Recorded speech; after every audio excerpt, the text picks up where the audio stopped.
What's good, Chiefs Kingdom? It is finally here. We know what the 2022 schedule is going to look like for your Kansas City Chiefs as they not only try to get past the AFC title game that they lost to the Bengals last year, but get back to the Super Bowl and hopefully win a seventh straight AFC title to continue their dominance of the AFC West division. And to help me break it all down are my good pals, Craig Stout and Maddie Lane, 2/3 of the laboratory. Craig, my man, how are we doing this evening? We're doing phenomenally. We know exactly how the Chiefs are going to go 17-0 now. So that's great to know exactly when those W's are going to come down the schedule. Maddie, I know this is your very favorite day of the year. You love schedule release day, don't you, buddy? This is a day on the calendar that I mark the moment I know about it. There is nothing I like more than sitting around for 12 hours in the day waiting for that primetime slot to see when the Chiefs play the opponents that have been announced for the past month and a half. Guys, we are going to break this all down. We're going to go through the primetime matchup, the tough stretches that stand out to us, our top takeaways. I like talking about the tailgate schedule because there's nothing better in Arrowhead Stadium than going out there and tailgating. And this is a phenomenal tailgating schedule compared to what we have seen in the past, where I believe the Chiefs only had one home primetime game last year, which never made any sense to me. But we are going to break it all down. But before we do that, guys, we had an announcement at KC Sports Network earlier tonight. And I want to just reiterate and talk about that a little bit before we break this down. And that is the fact that we have extended our partnership with Tickets for Less going into the 2022 season. It's going to be a lot of Chief stuff, but there's also going to be activations on the Royal side and with some of our college stuff. But as it relates to everybody out there who's watching right now, and if you are watching, go ahead and hit that like, go ahead and hit that subscribe button. Helps more people see it, helps us grow the channel, and we would appreciate it. But that partnership with Tickets for Less, one thing that is different this year is that we, because of that partnership, are going to be able to give one of our subscribers each week 2 tickets to that home game for the Kansas City Chiefs just by being a paid subscriber to KCSN Daily, which is our morning Substack newsletter. It's $30 for the year to get the best Chiefs analysis that you could find anywhere at 6 a.m. right into your mailbox. The first year we sent out 323 newsletters. You will get plenty of Chiefs content, and while you're doing that, you also get a chance to win 2 tickets to a Chiefs game. We're going to randomly select somebody, probably announce it on like Tuesday of that week, say you're the winner of the tickets, and that person can decide what they do with them. But one of the many marketing initiatives and different things that we're going to be doing with the partnership with Tickets for Less, in addition to the My First Game campaign, where we're going to be sending 4 kids that were a part of the Boys and Girls Club of Greater Kansas City to go to their first game at Arrowhead Stadium for some kids that have never had a chance to go. And if you're watching this episode right now and you need that Chiefs schedule analysis, I'm willing to bet you've been to Arrowhead Stadium before. And you know how special it is because you are absolutely a diehard fan and you are our people. And so, guys, let's get into this schedule right now. I'm talking to a little Tickets for Less. And again, the first thing I want to talk about is primetime. Maddie already mentioned it. Chiefs have 5 primetime games this year, but more importantly, 3 of those are at Arrowhead Stadium. Maddie, when you look at the schedule and primetime specifically, what stands out about that group of games to you? I mean, first of all, just the primetime games, the back-to-back. I mean, at the first part of the season with the Buccaneers on a Sunday night, now that one's on the road, but then you come back the very next week and you get Monday night against the Raiders. Like, it doesn't seem like back-to-back like that, especially the Sunday to Monday is that common. So that's the one that initially jumps out. And then I guess my second thought was, unfortunate as it may be, because CBS and Fox aren't going to lose it, but to not see a primetime game against the Bills, Bengals, or Rams, like just one of those teams, that caught me off guard a little bit. Like one of those three games, I would have put money down on being in primetime. So those three not being in primetime, a little disappointing, but at the same time, like I like the schedule. I like that you have some cold games, some home games, like different variety to go to primetime kind of whenever you see fit. And Craig, before you jump in, I want to read this because this is straight from the press release that the Kansas City Chiefs sent out, because you mentioned that Bills game, it is a 3:25 start and it is in that window of games that can be flexed. So I don't know if that's the point you were going to make, Craig, but I'm going to read it directly off of this because I'm going to keep reminding myself of what this is. But it says this season, flexible scheduling for Sunday night may be used twice between weeks 5 through 10 and during weeks 11 through 15 and week 17. In weeks of the season eligible for flexible scheduling, the games listed for the Sunday night window are tentative and subject to change. Only Sunday afternoon games are eligible to be moved to Sunday night, in which case the tentatively scheduled Sunday night game would be moved to Sunday afternoon. Flexible scheduling will not be applied to games airing on Thursday or Monday night. So, Maddie, specifically to that Bills game that you mentioned that's in week 6 is scheduled for 3:25. So there's the possibility that could get flexed to a prime time. And I believe you're only allowed by NFL Rule 6 primetime games. So I would be surprised if one of those games later in the season during that window wasn't flexed. Sorry, Craig. I mean, no, that's right. And, the Rams game and the Bengals game are both Sunday afternoon games as well. So, like, there's a lot of those that you could see moved. I will say this, of the primetime games, I love getting the Thursday night game in week 2. I think we see that Thursday night matchup a lot of times has come a little later in the season for the Chiefs, and that's resulted in some instances where the team's a little tired, team's a little beat up, playing on a short week. Yeah, they get the mini bye after it, but it's a tough short week with such a young team here. You're going to turn around, you're going to play week 1 against the Cardinals, and then you have to turn around a couple of days later, go and play the Chargers, come home, play the Chargers. Then you're going to get that mini bye early in the week. You're going to get to kind of reassess after week 2 with that primetime game. I absolutely love that for this young squad. Whole bunch of teachable moments going to come out of those first 2 weeks.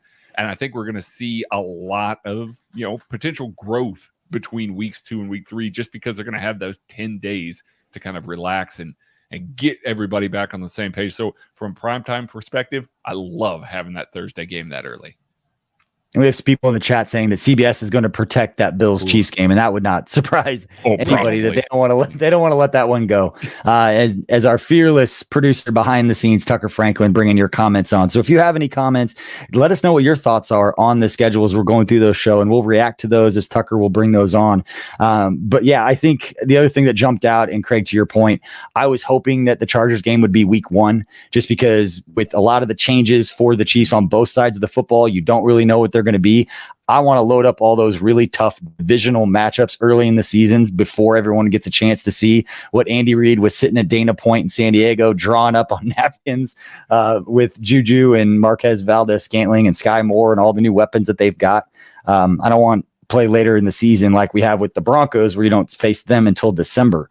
But yeah, I think that Thursday night matchup in week 2 against the Chargers was definitely the first thing that jumped out to me, that Amazon Prime or that Amazon opener in that one. But guys, when we talk about tough stretches, that's the next thing I want to talk about. I have a feeling that we're all going to be on the same page here. Weeks 11 through 14, the Chiefs go at the Chargers, home versus the Rams, Super Bowl champion, then at the Bengals, AFC champion, and then at the Broncos for the first matchup against the Broncos, which again isn't until December 11th, and they play them again January 1st. So those Broncos games pushed to the end of the season with a lot of the changes, obviously with Russell Wilson and all of that. But that stretch of weeks 11 through 14, that's going to determine what the Chiefs season becomes. I don't. That's the separating time of the season, and 3 of those games are on the road. I mean that's going to test this team, Maddie. Absolutely. I mean, that's the hard stretch. Every year, every team's going to have a tough stretch. The Chiefs, it seems like, are constantly facing one of the hardest schedules year after year. Part of that's because you're good, but it's also been just very unfortunate for them. And then now you have the whole AFC, especially the AFC West, going all in. The schedule's never going to be easy, but that 4-game stretch, that's a tough one. And especially having all 3 of them or 3 of the 4 coming on the road. That's going to be a dicey one. The good news though is you're playing Russell Wilson in December. Like you're getting December Russell Wilsons. Like that's a big bonus. History says December Russell Wilson's going to give you a chance that one might not. No, I'm only half kidding. Yeah, that's a tough stretch. The good news though is after that you get a Texans team, which by that point in time, I'm not saying that any NFL team gives up, but you don't expect them or the Seahawks really to be major competitors. So you do get a little bit of a reset before the final 2 divisional games to round it out. But yeah, coming out of that 4-game stretch, like, you got to prove yourself. You got to go at least 2-2 if you want to feel good going into the playoffs coming out of that kind of run. Absolutely. And then you go to Houston after that stretch as well. That's 4 road games in 5 weeks. That's a tough stretch for anybody. It doesn't matter that it's the Texans. Yeah, they'll be, the Chiefs will be favored in that game for certain, but that's a tough stretch there. But I want to highlight one that if the bye week wasn't in the middle of, we might be talking about it in a worse way. Going, week 6 versus Buffalo, then traveling to San Francisco. They get the week 8 bye, but that week 9 game against the Titans, if you were stacking up Buffalo, San Francisco, Tennessee back to back to back, I'd actually be a little bit more worried about that one. That's a rough one, because not only are those 3 probably going to be good teams, they're all going to be a little bit different. There's a lot that they're going to have on their plates, different offenses, different defenses. Like, those 3 teams are, very, very, very different. So going from one to another, I'm very thankful that week 8 bye is in there, because the 3 of them, that would be causing Andy Reid and Steve Spagnuolo absolute fits going through that 3-game stretch.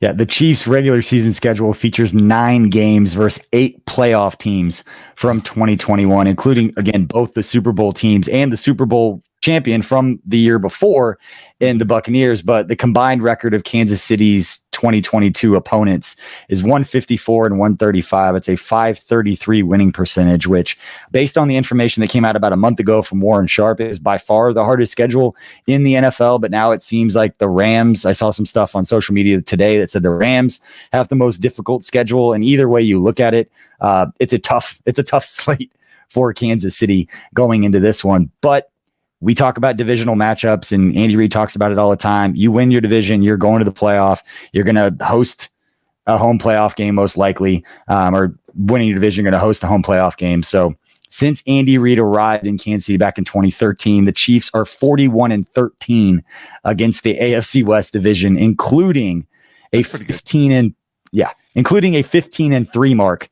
against the Las Vegas Raiders. And to just talk about the division matchups, what I love is that the last game of the season is in Las Vegas. I think it's beautiful to either play in like a half empty stadium that's probably going to be full of Chiefs fans at that point, let's be honest. And if not, and the Raiders are still having some sort of hope that you can just snatch it from their souls based on the offseason that they had getting Devontae Adams, I am here for that. I live for that moment. What we really need is we need the East-West Shrine game to just move so we can go to that game, and then like it can still be there. Just scoot it up. It's only a few weeks later. Yeah, right. The divisional opponents, what I like is besides the final 2. So you got Denver and the Raiders to end the year back to back. But outside that, you don't play any other back-to-back divisional games. And I don't pretend to follow the schedule super frequently, so I don't know if that's super common or uncommon, but I just like that it's kind of all the other divisional games are broken up a little bit. So you have a couple games in between the Chargers and the Raiders to start the year, then a couple games again between the Chargers and the Broncos kind of in the middle. It's like, I like that it's broken up like that, and you're not facing the division, opponents back-to-back, especially during one of those kind of harder stretches. So I think they paced it out well. I always enjoy getting to end the year versus, the division in case it is close. I trust the Chiefs and Andy Reid and Patrick Mahomes and Steve Spagnuolo and everybody to come out on top when it matters. So if this is close down the stretch, especially if we're talking competing for a wild card spot for some reason with the Broncos or the Raiders getting to beat them at the end of the year, I like that as an opportunity. Yeah, playing the Broncos twice, that they're going to be a completely different offense. Like getting that tape all season long is going to be just absolutely what they need, and especially not having the Vic Fangio defense over there. Like all the adjustments that are going to happen in Denver, they're going to get to absorb. So that is a benefit from playing the division. But yeah, love ending against Vegas, guys. I'm glad the East-West Shrine game is a little farther away. I would die if all of us were out there for 2 weeks in Vegas. That would murder me. I want to see Tucker at the end of a 3-week Vegas binge. That's what I need to see is the Tucker in Vegas for 3 weeks. And then the road trip back. We could try. Then the road trip back. We'll stop by Zion National Park again. It was beautiful. But no, Coach Reid always talks about the division. I know it seemed that some of the language, some of the stuff the team had talked about had changed over the last couple of years. I know there was the Clark Hunt speaking to the team at training camp talking about, the expectation is to go win a Super Bowl. The year they went and won the Super Bowl, where every other year it was, hey, just win your division first. But I love playing the Chargers early, and I love ending with the Raiders late. And to your guys' point, December Russell Wilson, at least if he brings over what happened in Seattle, Maddie, to your point, that could be good. But I want to go and bring it a little lighthearted here because I love looking at tailgate schedules. I don't know why as much because we're going to be at the Kingdom Bar, and I think this is a great Kingdom Bar schedule as well. A lot of primetime games. So if you're in Kansas City, a lot of road stretches there where we're going to be hanging out at the Kingdom Bar, having a lot of fun. But you have season tickets. You buy single game tickets through our partners at Tickets for Less. They'll give you the cheapest tickets. Use the product code, the code KCSN22 to give yourself the lowest price on Chiefs tickets you can find anywhere at Tickets for Less. But you look at the primetime schedule, you look at the home schedule, 5 of the 8 games at Arrowhead Stadium are either 325 or they're primetime.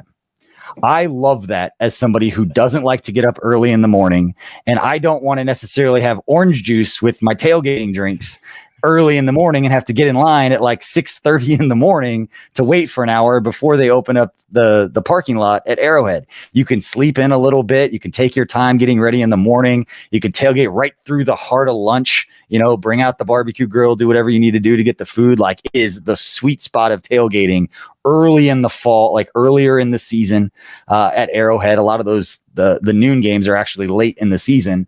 It looks like the 2 home games, December 24th and January 1st are 2 of the noon games. And those are, again, 2 of the last 3 games of the season. So if you're a big time tailgater, which again, if you're watching this, you're a diehard Chiefs fan. A lot of you probably are the diehard tailgaters who get there early. I think this is a beautiful tailgating schedule. Yeah, I would agree. And even when you look at the primetime, like home games, Tennessee Titans is the latest one that we know, and that's November 8th. So like it might be getting a little chilly, but it's not going to be freezing as you get to night. So like that's completely doable.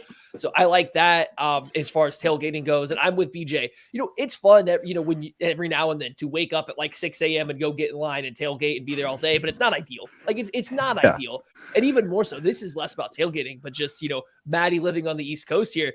I despise noon games. I'm so happy the Chiefs only have 5 of them. They are the absolute worst out here. I lose my entire day because you can't do anything before them. They still start at once. Like you barely get anything done before them. Then by the end of the game, it's almost time to start getting dinner ready. You lose the entire day with the noon game. There's not enough time on either side. I'm so happy there's only 5 of them. And like we said, the Chiefs noon games at home come later in the year. So if you are a big tailgater and you want to go out there, it's a lot better sitting out there on Christmas Eve at 6 a.m. when it's starting to be sunny versus at 6 p.m. when it's starting to get really darn cold.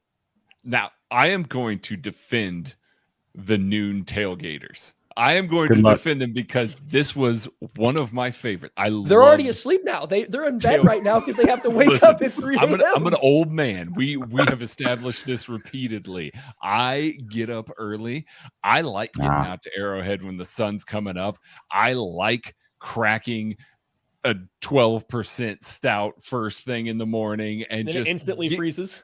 And hey man, no, see, the alcohol content's high enough that it doesn't freeze. That's why we do that. So you crack one of those and you just get to enjoy it. You get to enjoy the entire morning, make some eggs. You make breakfast out there. It's not lunch anymore. You're making breakfast out there. You get to hang out, have yourself a good time. And then after the game is over, you have time to let all of that wear off before you have to go home and do things with the rest of your day. So it's much nicer for me to go and do these noon games. But that being said, I know the majority of our tailgaters want to get out there. They want to get the smokers going. They want to get the girls going and have some, have a long period to do that.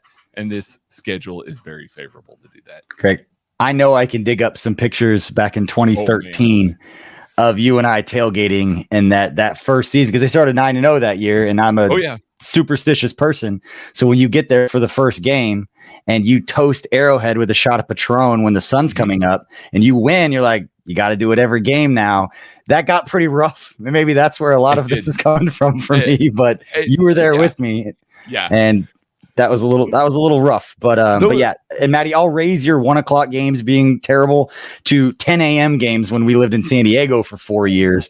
That was the worst. Trying to eat breakfast and football. It was awful. It sounds weird, but at least at the end of it, though, you have a lot of day left, right? Like the problem with 1 o'clock is by the time you get your morning stuff done, especially with kids and stuff, you can't go do anything with like a big family trip all before a 1 o'clock game. And then by the time it's over and then we podcast afterwards, it's dinner time, right? Like 1 o'clock games are terrible on the East Coast. Like the 3:20 or the 4:25 at the very least, I have all day to do stuff with the family. Things, it feels like a more full day. Just the 1 o'clock game breaks up stuff so hard. But I couldn't imagine waking up on any day but Thanksgiving and watching football at 10 a.m. I will say this, when BJ was on the West Coast, the team wasn't particularly great. So maybe that just ruined the whole day after the game was over and you were just like, I don't want to do anything anymore. We watched the games at the Chargers official like restaurant or bar, or I don't remember what it was called now, but that's where we watched all of the games. And I just remember screaming for Dexter McCluster to catch it because I thought we had a chance to score whenever he had the ball in his hands, because he was fast. But anyway, let's move on to our top take. It was a dark time in Chiefs content and Chiefs history and content creation and all of that stuff. We had to get really creative back then, Maddie. Tucker wasn't born yet, so he has no idea what we're talking about. But he's Googling Dexter McCluster right now. he looks so offended right now.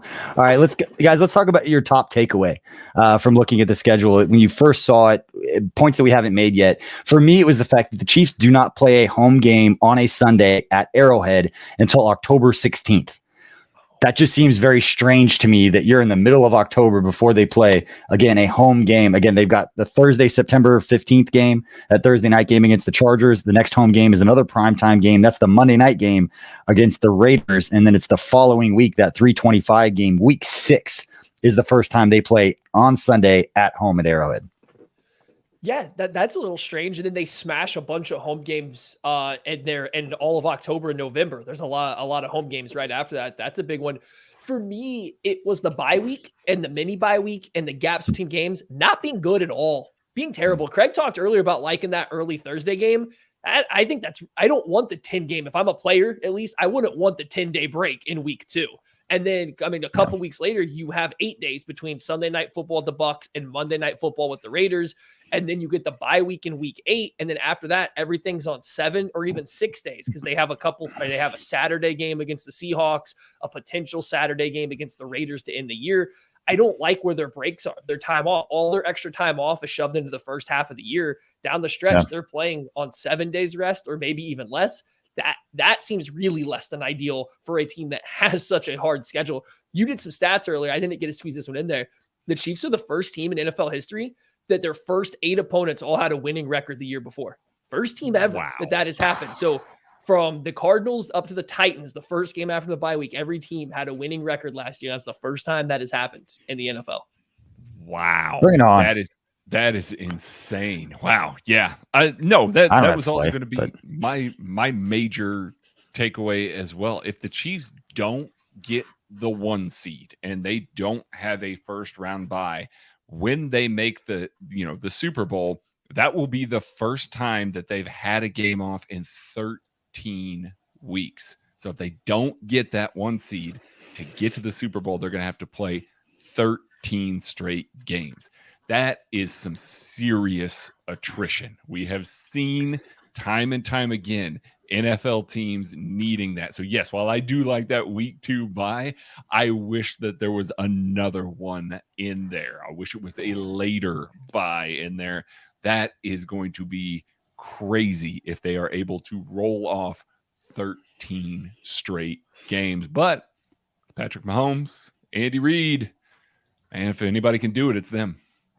And the most important person that we probably doesn't get mentioned enough for the reason that you just talked about, and the fact that the Chiefs have one of the best at his position in the entire NFL in Vice President of Sports Performance and Medicine, Rick Burkholder, and that Rick is very, very good at getting these guys ready, knowing what they need to do. Same thing with Barry Rubin, strength and conditioning coach, and that whole staff and everybody who works with them. They're very much on the same page. They're very communicative with each other about how the guys are feeling, when to throttle up, when to throttle down, practice. Andy Reid's always been really, really good about that. And when we get into those, I'll say the dog days of the season, but you get into those December and you talk about all those weeks that they haven't had off. They have the bye week and then they go the 4 straight that we talked about, Craig, to your point of that's a tough stretch. But then they go at Cincy, at Denver, at Houston, all throughout December. That is brutal on these guys' bodies to be flying to Cincy, to Denver, then down to Houston. They're flying all over the place. They're sitting in planes. They're sleeping in hotels. That is brutal for these guys. But again, very, very lucky that the Chiefs have one of the best, if not the best in the entire NFL, taking care of these guys and make sure from a health perspective that their bodies are ready to go. Yeah, and it's going to be important. This seems the first time in a while the Chiefs have had such an early bye, and then we don't get that extra 10-day rest at some point in time. This is going to be a year where that's going to be, and then with the extra week added to the season, this is stuff that we're kind of in a little bit of uncharted territory. So this stuff is all going to matter a ton. One other big takeaway I had, I love how the Chiefs announced the schedule. I love that it was just Andy reading it off, no fluff. No pizzazz. There was nothing to it. It was just Andy reading the schedule. That was the best. That was the second best announcement to the Okay, Chargers. thank you. Yeah, I was gonna say the Chargers. My goodness, their social team kills it every year. The final thing that I have, that's a noteworthy thing. You've got Thanksgiving, you've got Halloween, you've got Christmas Eve, and you've got New Year's. Halloween is a bye. Thanksgiving, Christmas, and New Year's are all home games for this. So those players get to spend some time with their family for those holidays. They get to be around them a little bit more. Yeah, it's going to be a little bit of a murderer's row in the back end there with the amount of travel that they do. But if you're going to be home on those, those days that, we put so much weight on and everything like that. So that's cool that they get to do that. Andy even said in there, it was I get to see my grandkids, about Christmas. Yeah. So that's awesome. And the staff, Craig, don't forget about the staff, all of 65 TPT, everybody who travels. We just talked about Rick and his staff, everybody but the players. Matt McMullen, who's on that video, my guy, running up there and giving coach the schedule, breaking all that. So he and, Ellie, his new wife, they're going to get to spend these holidays together. So happy for the staff to be able to be around their family as well. All right, guys, we wrap up. Got a couple more segments to wrap this schedule release show up. We appreciate everybody out there who's listening. Again, please go ahead and like and subscribe if you like Kansas City sports content, particularly the Chiefs. We do a lot of Chiefs content. So peruse around the YouTube channel and see what you like. Go ahead and hit that like and subscribe button. But guys, I want to know what your top matchup. What is the one game that you are most looking forward to on the schedule? I'm going to go ahead and start and say that it's that game in Cincinnati. It's the December 4th matchup on the road against Cincinnati, because I am very much in the camp of you are the champion until somebody knocks you off. Cincy knocked the Chiefs off, and they have a right to call themselves the best team in the AFC. So, yeah, twice. They're right to call themselves the best team in the AFC right now. So how do you get that back? You go on the road to their place in what's going to be a crazy environment. It's going to be. Go out there and just kick the ever-loving shit out of them and prove that was a fluke and that they should have played the second half like they did the first half, and they should have taken care of business the way that they should have done it. So that's the one that I'm most looking forward to, because that's the team that's got one on us right now on this schedule, because that's how our season ended. So go into their place and take care of business. That's Craig, probably the most or Matt? exciting one. Sorry, I was saying that's probably the most exciting one. It's just you're getting really, really close to being that point to where the Chiefs have a new boogeyman, right? Like if they happen to lose that game, you're now facing like you're looking at the Patriots again when they still had Tom Brady and you were on the come up like that. That's a scary thought, and that's gonna be a lot of pressure. Like that's probably the most exciting. I'm going to jump to the week before, though, that Rams game, that home Rams game, 325 on November 27th. We're going to call this payback for that crazy, one of the most exciting football games I've ever seen.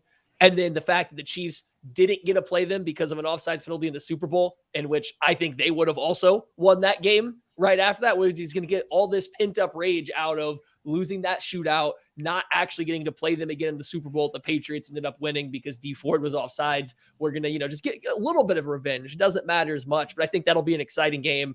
And similar point, you can't be the best team until you beat the previous year's best team. That's currently the Rams right now. So like, I like that one right there. And it being a home game makes it a little bit more fun as well. I mean, mine is probably the Buffalo Bills inevitable playoff game that they're going to be, but that's cheating. So let me go with the regular season here and go with that Bills regular season game. Again, another early one. I know the NFL likes to space these out, especially against contenders. They want to kind of front load some of those so you can see the kind of dichotomy between early season and late season there. Last year, we got to see what happened in that early season Bills game. It was a rainy affair. It was a mistake-ridden game. There was an hour-and-a-half long delay on Sunday Night Football, and the Chiefs got shelled in that game.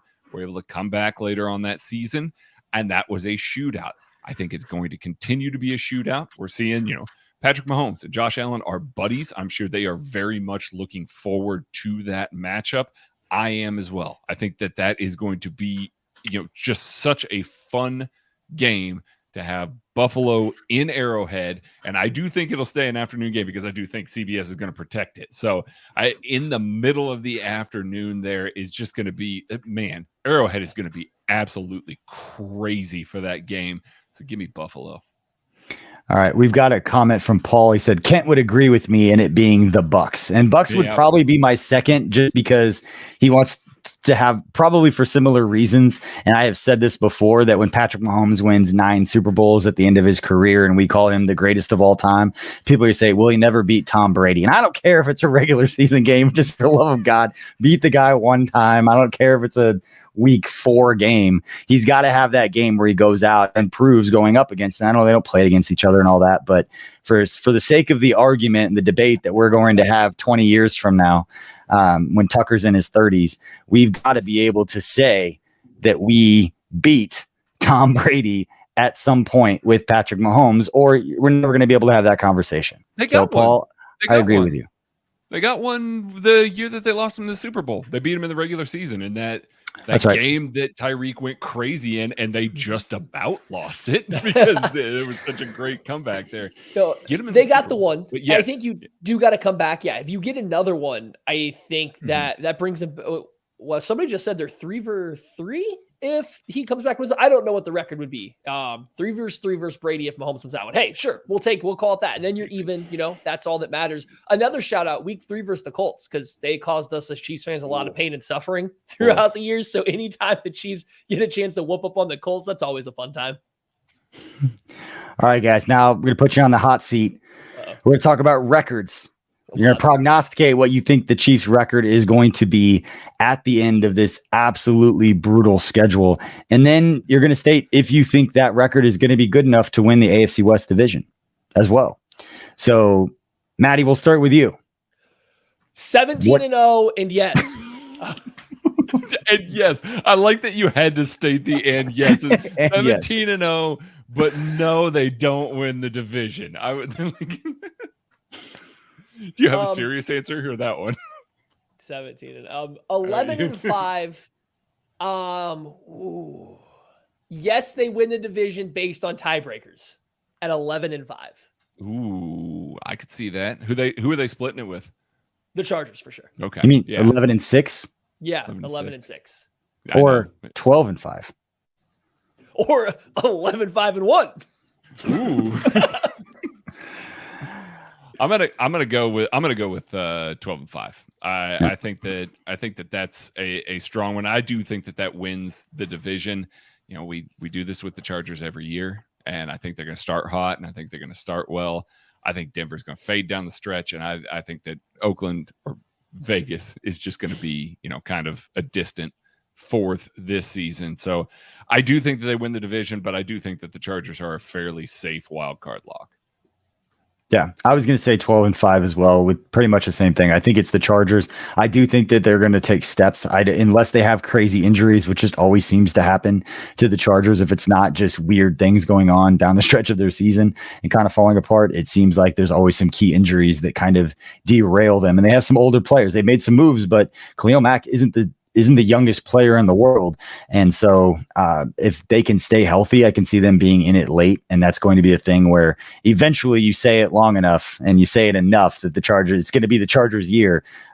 They made some moves in that Justin Herbert is significantly better than a lot of people thought he was going to be, myself included. I was happy when Miami took Tua because I didn't want Tua to end up at the Chargers. So I'll put that out there. That was me. I'll put it out there. I didn't want to face Tua. I had no problem facing Herbert, and shows you what I know. But yeah, I think 12-5, and I think to your guys' point that the Chargers are going to be right there at the end, but I don't think they're going to have enough to get past the leadership, all the things with Andy Reid, Patrick Mahomes. They're going to know what to do in those situations. Yeah, I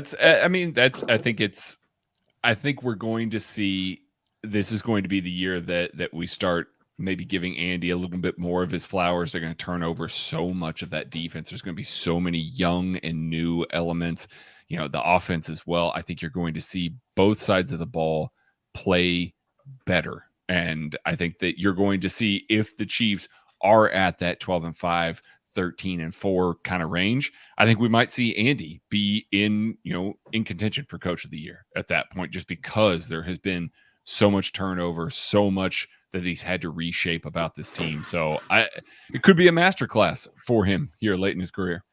It absolutely could. The one good thing that I see, like we were talking, all the turnover, I do like, for the Chiefs' sake, that the harder part of the schedule does come in the latter half, right? Like they have some time leading up into the bye. I guess they have difficult games against the Chargers and the Bucks and the Bills, but Cardinals, 49ers, Colts, even the Raiders, those are very winnable games while still putting your whole plan together. So getting those 4 in there before the bye, and then obviously having the talent to compete with anybody else, I do like those coming early. So I do think that helps. But yeah, I would not be completely shocked. I think you could tell kind of by all of our record predictions. Those are the most losses I think any of us have probably predicted over the last couple of years for the Chiefs going into the season. And it doesn't really feel like a stretch to say that. I don't feel like it's trying to force it or anything like that. So at least having a couple early wins against teams that maybe aren't Super Bowl competitors is going to help as they get things going. But it's a tough schedule. Teams got a lot of turnover. This will be absolutely phenomenal to see if they come out of here with a 13+ win season. Then but give it to Andy Reid right now. Give him the coach of the year 100% if they go 13 or more wins. Ooh, yeah. And collectively as a fan base, granted it's May 12th as we sit here and say this, and we're saying the same thing on October 12th. If they start 2-3, the sky is not falling. The world is not ending. We saw it last year. Everybody was ready to fire everybody after they started 2-3. This is an absolutely brutal schedule. And to your point, it is a little bit easier beginning in the season, but there is not a game that I won't be confident the Chiefs could win as long as they stay healthy when they go out on that field. And so they have a lot of new pieces on the offensive side. They've got a lot of young players on the defensive side that we can all be excited about, but the other guys are on scholarship too, to steal a line from Marty Schottenheimer. These guys are professionals too. So it may take a little bit of time for these guys to get used to the NFL game, the NFL route combination, all the things that go on at all the different positions where we're going to have some young guys on the defensive side. They're going to have to kind of, get their wings clipped a little bit. They're going to have to figure out how to play at this level. But we appreciate everybody for listening to this. And again, we talked about it at the top of the show, and I'm going to close it out with this. We announced our partnership with Tickets for Less earlier this evening. And in addition to them sponsoring the game preview newsletter each Friday during the season when there's a Sunday game for the Chiefs, it's going to have the discount code and the discount link in there to give you the cheapest, lowest price tickets for games at Arrowhead Stadium that you can can find anywhere. It's not just a line. It is a factual truth. It is the most inexpensive tickets you can find by using our code. It will always be the lowest price that you can get to go out there and find Chiefs tickets. That's going to happen. It's going to be a lot of marketing things on site, visibility. You're going to see KC Sports Network in some cool places. But in addition to that, the coolest thing that we're doing outside of the My First Game campaign, where we're going to send 4 Boys and Girls Club members to Arrowhead each home game for kids who have never been to Arrowhead Stadium, which is my favorite thing maybe that we've done, especially going into this year. But in addition to that, all of the subscribers to KCSN Daily, our morning newsletter, it's $30 a year to subscribe. The URL, it's kcsn.substack.com/subscribe. You go there, go on our social media channels, you can find it. But we're going to pick 1 subscriber each week, and we're going to give them 2 tickets to that upcoming home game. All 8 home games, we're going to be sending 2 of our subscribers just as a thank you for supporting us and for paying that $30 a year in order to read the best Chiefs content analysis, because 2 of the guys on here are 2 of the writers for that newsletter. And you guys are absolutely phenomenal at what you do, and it is absolutely worth it. And we want to create as much value as we can for our subscribers. And I love the fact that we're going to be able to send some to Arrowhead Stadium this year. Absolutely. Send kids, send people out there, send our subscribers out there. So make sure you're down. You can go right now and see. I just wrote something this week about the difference between George Karlaftis in 2019 versus 2021. I got side-by-side video showing the way he moves differently. Go there. You can go there right now. That's one of them.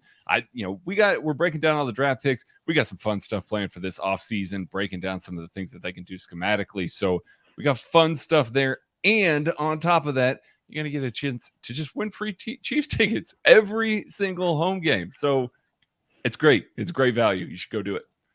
Go to noon games. You can go to primetime games, tailgate, whatever you want. If you're an early riser or if you want to enjoy the day a little bit, you'll be there. Craig might be there with you at 6 a.m. You never know. Because he's an old. Yep. All right. We appreciate everybody for tuning in.